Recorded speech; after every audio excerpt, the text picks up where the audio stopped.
King of Barr keeps telling me to mess around with weather painters. So we're going to do just that. We're going to be looking at the Mech Knight weather painter list that made top 8 from Ariel Lopez from the Lubbock, Texas regional. And we're going to be looking at King of Barr's list that he's messing with weather painters. Both of these decks are going to be doing something completely different from each other. You're going to be looking at a more anti-meta build versus a more meta build. So Ariel's list was brought to you, was posted on TCG Player a while back, so there's that. Alright, so Ariel's list is more focused on general column abuse and setting up these rather large monsters, while you're playing a rather large assortment of anti-cards in the form of hand traps. Honestly, this deck is a lot more budget than you really think, and if you're packing a Mech Knight build, you're typically going to be able to take advantage of just rather large monsters to OTK your opponent. That's kind of what these guys do. So this is the top 8 lists. So 2 Ash Blossom, 1 Doggomon, 2 Drawn Lockbird, 1 Gamma Seal, 2 Ghost Ogre, 1 Hecatrice, 1 Kumamungus, 2 Blue Sky, 2 Indigo Eclipse, 2 Purple Nightfall, 1 Painter Aura, 1 Painter Cloud, triple Painter Snow, 1 The Weather Sun, 2 Thunder, 2 Scapegoat, 1 Weathery Canvas Cloudy, 1 Rainy, triple Snowy, and 1 Sunny, along with 1 Upstart Goblin and 2 Valhalla. And then spell or traps 2 Aurora Canvas and triple Thundery Canvas. Typically, these numbers seem about correct. I think Aurora is the one I don't really see played all that often, and obviously your starter is going to be the Weather Painters. Now remember, this takes up your normal summon and allows you to activate one of these directly from the deck. Remember, all of these give your weathery effect monsters in your main monster zones of this card's column and its adjacent columns gain this effect. Remember, that's the fun fact about these. You give the effects to the adjacent monsters as well. So, Thundery here gives you the ability to banish this card to return the opponent's monster. This one, Aurora, when exactly 1 card is added to your opponent's hand, you banish this card from your graveyard, banish the added card, and then that player draws a card. I really don't like this, but I understand why you play it because the spot removal is a 1-for-1. Sunny Canvas, you can banish this card and then target 1 monster you control. Quick effect, tribute that monster, and if you use summon 1 weather monster from your hand or graveyard, but not with the same monster's tributed name.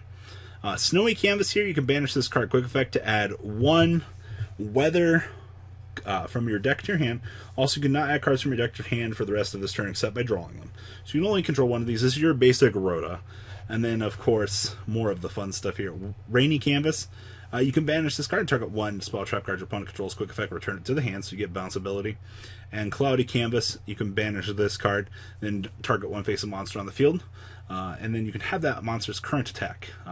But it can attack directly this turn. So you have some interesting spot removal there.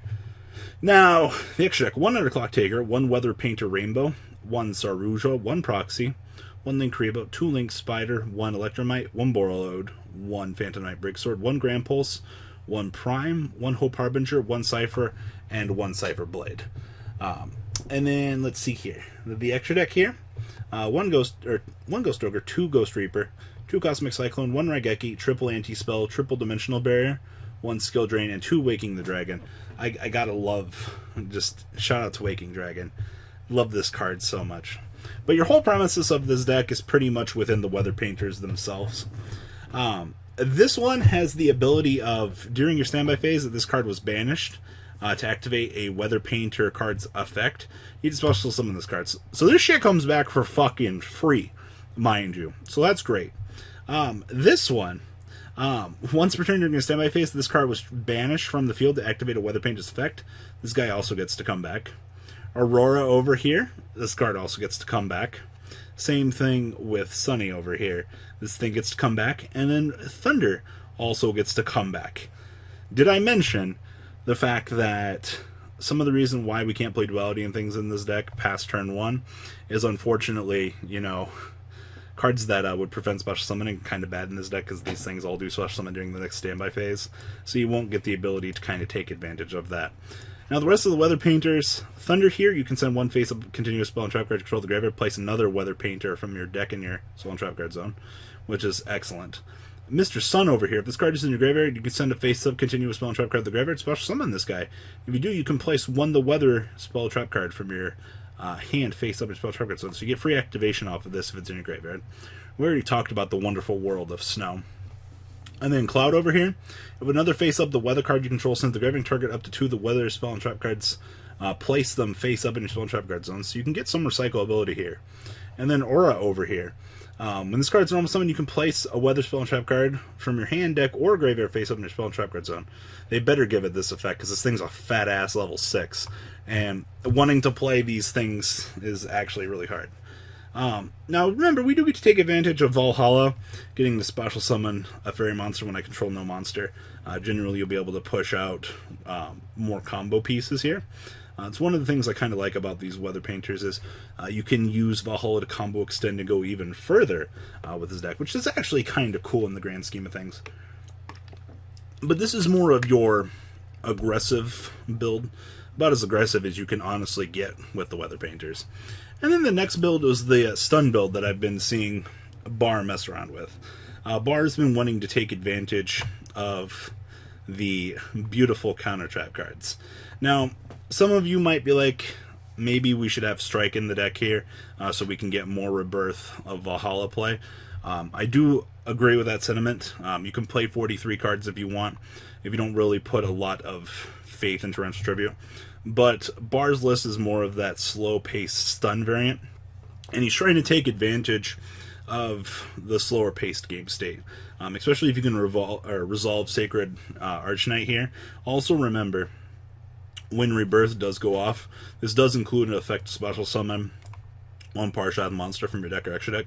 So you can beam out Avenging Knight, which can target one face monster your opponent controls, get to being it to defensive mode, and you can attack over it and do trample. That's fine. The big one here, if you activate a counter trap card or negate the activation of a spell trap card effect, you can banish 2 other fairies from your hand, field, and or graveyard. Special summon this guy from the graveyard. And then if this guy attacks defensive monster, you get trample on top of it. And then you can add a Parshath card or 1 counter trap card from your deck. So you can add this or this. Kind of pick your poison. I kind of want more counter trap cards in this as a whole, but it's kind of up to you. This is, like I said, this is more of a slow-paced stun variant in which you're trying to take advantage of a slower-paced game state. So anyway, 1 Hecatrice, 1 Sacred Arch Air Knight Parshath, 2 the Weather Painter Cloud, triple the Weather Painter Snow, 2 Sun, 1, 2, 3 Thunder. Remember, there is this build is not playing the rather large level 6 that does require the normal summon to do its thing. So there is that. Spells 2 Pot of Desires, 1 the Raining Canvas, triple Snowy Canvas, and triple Valhalla. A little bit more emphasis on this because he is playing Desires. He doesn't want to end up dead drawing into these, which is absolutely fine. Traps, triple Anti-Spell, 1 Macro, triple Rebirth of Parshath, 2 Rivalry, 1 Skill Drain, 1 Solemn Judgment, 1 Warning, 2 Thundery Canvas, triple Torrential Tribute, and 2 Ultimate Providence. Shout out to Skill Drain in this deck, actually having immense value. You don't really realize just how crazy and how goopy this shit is until you resolve in Skill Drain. The extra deck, 1 Underclock Taker, 2 the Weather Painter Rainbow, 1 Double Helix, 1 Nightmare Cerberus, 1 Electromite, 1 Firewall, 1 Borreload, 2 Break Sword, 1 Grand Pulse, 1 Ultimate Falcon, 1 Avenging, 1 Macabre, and 1 ABC Dragon Buster.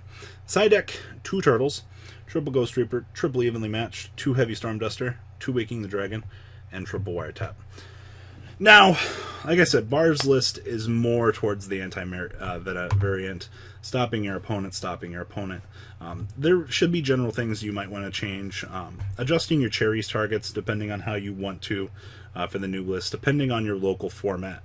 Definitely something to be taking advantage of. You can also kick out of Valhalla if you really want to test it. We saw in the previous list that 2 Valhalla worked beautifully. The only thing is, like I said, with increased draw power and things like that, with Desires, you got to take advantage of that. And it is what it is. Trying to get cheeky with the anti-meta variant. Barr's been doing relatively successful. I'm pretty sure, I believe his record so far has been 17 and like 6 or 7 with this in terms of singles, working out the bugs over time. But it's been working out relatively well. I gotta hand it to him in terms of originality. I fucking love this list. You know, it's spicy.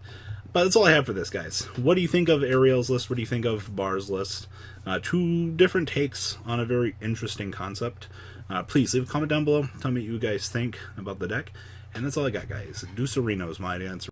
The ride never ends, guys. Make sure you enable those notifications to get the latest videos that are being posted on this channel.